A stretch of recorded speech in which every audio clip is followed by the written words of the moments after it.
Esta es una prueba que consiste en poder determinar el punto de fracturamiento de la formación al nivel de la zapata, ¿ok? Del último revestidor. Son pruebas que se hacen en huecos revestidos superficiales, eh, o son pruebas que se hacen también al nivel del yacimiento. La prueba consiste en inyectar fluido de una forma controlada con el pozo cerrado al nivel de la zapata para poder medir el punto de ruptura una vez que se alcanza la inyección del fluido deseado. No quiero decir que solamente la prueba sirve para poder romper o poder calcular ese fracturamiento de la formación. También la prueba se usa para buscar la equivalente a la fractura, es decir, sin llegar a romper o fracturar a la formación. Cuando les hablo de fractura, no es abrir la formación y dejar que parte de ese fluido que se ha inyectado se pierda la formación. No, simplemente es hacer la apertura de los poros de la formación. Simplemente es inyectarle ese volumen mínimo, el cual se requiere para abrir esa apertura. Entonces, podemos medir la presión de fractura como la densidad de fractura por la TBD al nivel de la zapata. ¿Ok? Deben de recordar siempre que la profundidad a la cual vamos a considerar para poder medir la fractura es el punto de la zapata.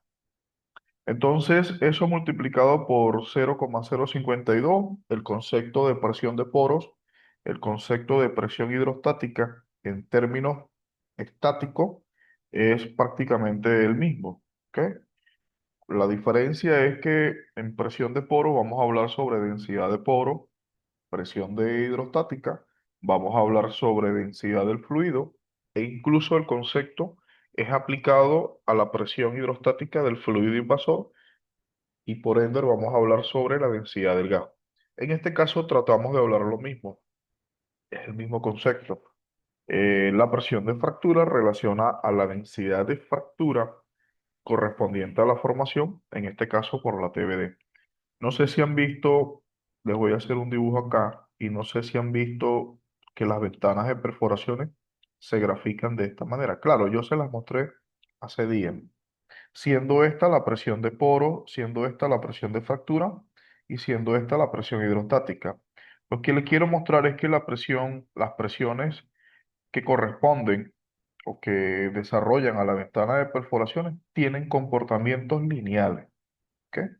Pero esos comportamientos lineales se debe a este concepto, a que es una tendencia del producto de la densidad por la profundidad vertical. Es por eso que todas las ventanas de perforaciones se ven de esta manera, porque pudiéramos aplicar el método de Eaton, y en el método de Eaton no vamos a ver ese comportamiento. En el método de Eaton, por ser un método exponencial, vamos a ver comportamientos diferentes, algo así, donde la presión tiende a incrementar, la presión tiende a disminuir, la presión tiende a mantenerse constante.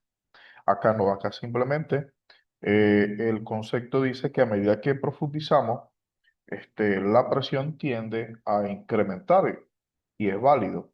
¿Ok? Entonces,